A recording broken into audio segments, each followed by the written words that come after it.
Even my lover, my best friend, my soulmate, and the one who has my heart. The one who has a gentle and beautiful soul that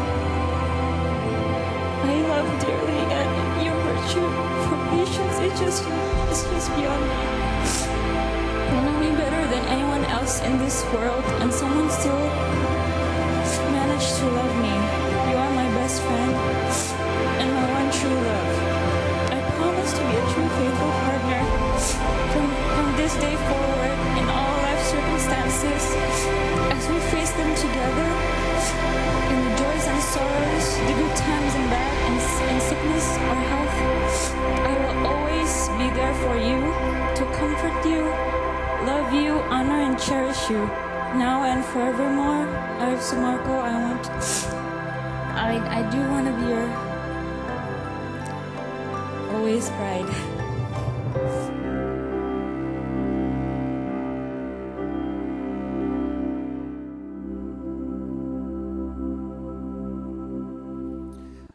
Anda kembali dalam program khusus Cyanida di Kopi Mirna. Ada sebuah cerita di balik ketidakhadiran Jessica di pernikahan Mirna. Dan ini pula yang menjadi alasan Mirna untuk menerima undangan jamuan minum kopi di Cafe Olivia yang ditawarkan oleh Jessica.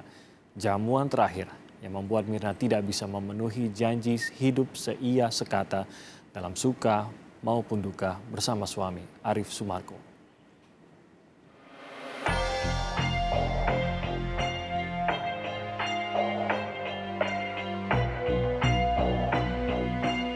Tak banyak kisah yang bisa saya gali saat Jessica remaja di Indonesia. Saat SMA dia tidak tinggal dengan keluarga karena telah pindah ke Sydney, Australia pada tahun 2005.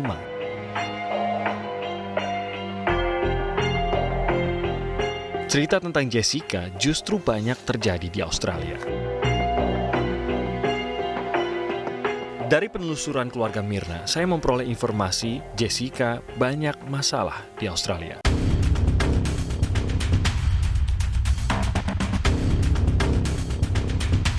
Nah sekarang kok lucu, emaknya malah yang nyangkal. Enggak tuh, AEP kagak bilang begitu. Saya punya lawyer bahwa Jessica cuma kriminal biasa. Berarti nih, AEP udah mau nyelamatin dia hukuman mati kan? Ditolak. Akhirnya apa yang terjadi? Nih saya kasih tahu lagi nih yang belum terjadi. AEP jadi gedek. Mati-mati aja lu deh di negara lu. Bukan bangsa gue ini. Begitu kan? Timbulnya begitu dong. Gue tolongin lu gak mau. Nah, kita nanti buktikan apakah polisi Indonesia, Polri, ya, yang begitu hebatnya telah menangkap Jessica. Kenapa saya katakan gitu? Di Australia dia lepas. Padahal nabrak tembok orang jompo itu dia mabok. Mabok itu hukuman paling berat di Australia. Saya sih kasih tahu aja. Paling dikit 4 tahun 5 tahun itu. Menyetir dalam keadaan mabuk. Iya, itu paling parah. Karena apa? Bisa menimbulkan orang lain mati. Ya. Nah, itu bisa lolos. Kenapa? Dia kabur. Bukannya holiday, enak aja. Dia bilang holiday kan? Bohong. Ini yang dimaksud oleh ayah Mirna. Residents say it sounded like a bomb went off when the driver of this red Audi came straight through a T intersection, mounted 2 curbs and a garden bed, and ploughed through the brick wall of the Uniting Care nursing home. Ini adalah peliputan Channel 7 News yang ditemukan Dermawan Salihin di Australia. Sebuah insiden yang melibatkan seorang wanita berusia 26 tahun yang diduga mengemudi dalam keadaan mabuk. Wanita itu, ia percaya, adalah Jessica. Tapi ibu Jessica punya penjelasan lain. Dia tubruk tembok, semua orang kan juga nggak mau, itu namanya kan kecelakaan. Kecelakaan mobil, orang siapa yang nggak? Dia tubruk tembok, itu nggak sengaja, dia capek, dia cari makanan, udah malam, ngantuk. Ibu saat itu ada di situ? Nggak ada. Oh, sedang tidak di situ? Nggak ada, ibu lagi nggak ada. Justru kalau ibu ada, nggak mungkin terjadi dia pergi malam cari makanan. Pasti ibu ada makanan di rumah. Masakin. Ibu tersedia, iya. Semua orang juga nggak mau terjadi itu. Cuman itu dia nggak sengaja. Namanya orang, siapa yang mau coba? Ibu waktu peristiwa ibu mendengar dari siapa, Bu? Dari mana, Bu? Jessica sempat cerita atau bagaimana? Itu ibu nggak tahu waktu dia kecelakaan itu. Kakaknya yang kasih tahu, tapi setelah ibu datang. Ibu kayaknya di luar negeri waktu itu. Oh, bukan di Jakarta juga? Tidak di Jakarta juga, tidak di Sydney. Lagi ke luar negeri ibu. Oke. gitu. Jadi kejadian itu ibu nggak tahu, kakaknya juga masih nggak ngomong sama ibu di luar negeri, habis dari luar negeri baru ibu tahu. Waktu ibu di luar negeri. Beberapa orang juga dikatakan sampai melaporkan Bu, melaporkan ada mereka khawatir Jessica mengancam lah atau apa. Itu ibu ada mendengar mengenai hal itu? Tidak mungkin anak saya berbuat gitu. Anak saya itu lemot, bagaimana mau ngancam orang. Berat cuma 50 kilo, 49, sekarang 48 ya. Umur baru 27 tahun, mau ngancam gimana sih tenaga seorang Jessica? Itu nggak masuk akal. Semua itu fitnah. Salah satu titik yang dikatakan mengganggu Jessica adalah hubungan dengan pacarnya Bu, yang bermasalah. Cerita ke ibu nggak tuh kalau Jessica mengenai hal itu? Ibu ini tahu dia kalau jalan sama siapa tahu. Kalau ibu dia pacaran sama siapa, kalau boleh pacaran atau sama temen, ibu yang nentuin. Nanya pasti Bu ya? Bukan yang nanya minta lagi. izin ya Bu? Kita tahu. Ibu tuh tahu. Semuanya tahu. Jadi nggak mungkin nggak tahu, sampai sedetil-detilnya tahu. Jadi kamu boleh sama dia berteman, tidak pacaran, ibu bilang. Boleh sama dia pacaran, ya siapa gitu. Ibu harus tahu dulu siapa backgroundnya, jelas nggak orangnya. Ibu kalau nyariin mantu anak ibu harus jelas. Nggak jelas ibu nggak bisa. Ya dong. Anak ibu juga semuanya kan juga sekolah tinggi semuanya. Harus jelas, ada ada penghasilan, ya kan? Ya syarat-syarat seorang orang tua pada ya, anak lah semuanya kan, sebenarnya itu. bukan ibu aja. Jadi cerita terus Bu, karena itu yang dianggap menjadi salah satu poin Jessica sempat marah dengan Myrna, karena ada cerita masalah, Jessica sedang mengalami masalah dengan pacarnya. Ibu juga diceritakan oleh Jessica atau? Aduh, kalau ada masalah sama Myrna itu nggak ada, lu kasihan lu Myrna itu, dia udah nggak ada di luaran beritanya kayak gini. Dia nggak tenang lu, nggak tahu tuh, aduh, nggak ada, tidak pernah.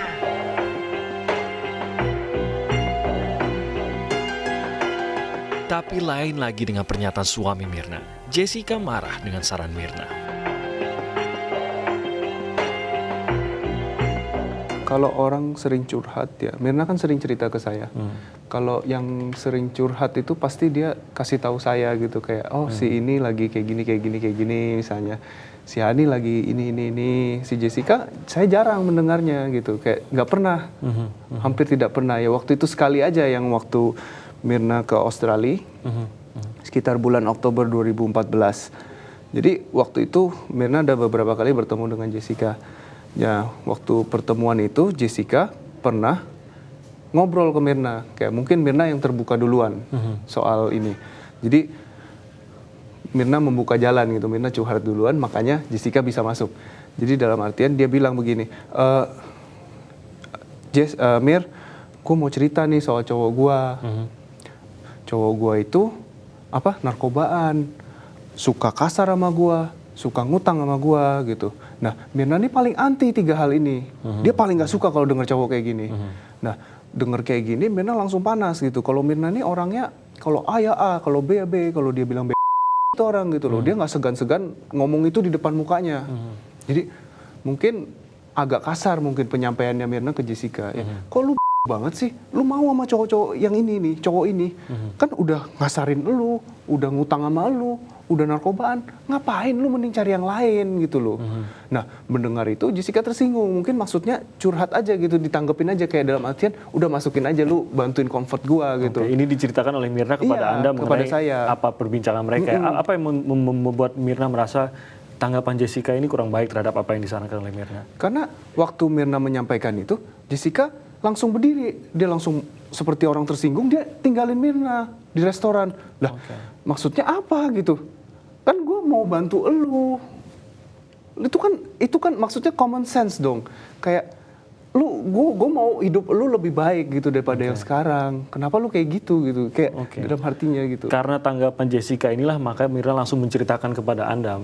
Dan ini diceritakan setelah kejadian atau? Jadi tanggal 8 Desember. Mungkin karena ini balik lagi karena prioritas teman, makanya Myrna ceritanya agak lama.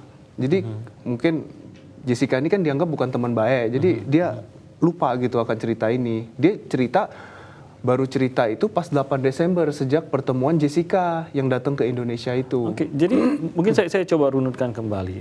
Tidak terlalu akrab dengan Jessica, jarang bertemu lah bisa dikatakan, terutama setelah Myrna ada di Indonesia begitu. Myrna sampai muncul ingatan dia akan kejadian hal ini setelah kembali dihubungi oleh Jessica, benar begitu? Benar.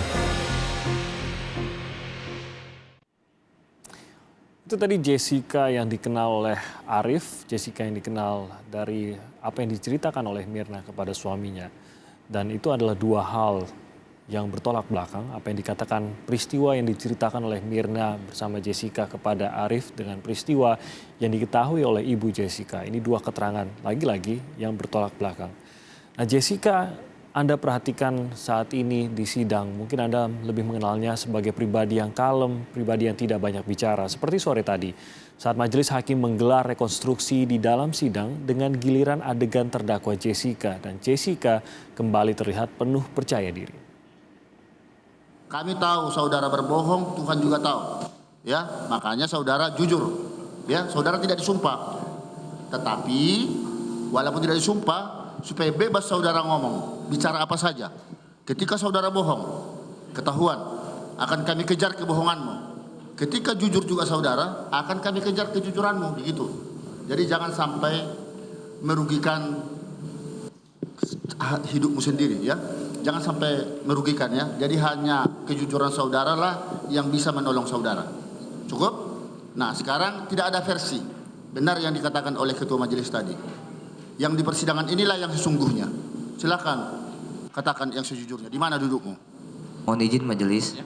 Saat ini masih pemeriksaan saksi, bukan pemeriksaan terdakwa majelis.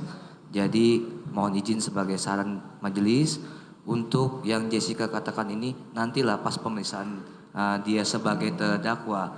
Untuk ini berikan kesempatan kami untuk membuktikan kronologis peristiwa apa yang saksi kami lihat, dengar dan rasakan.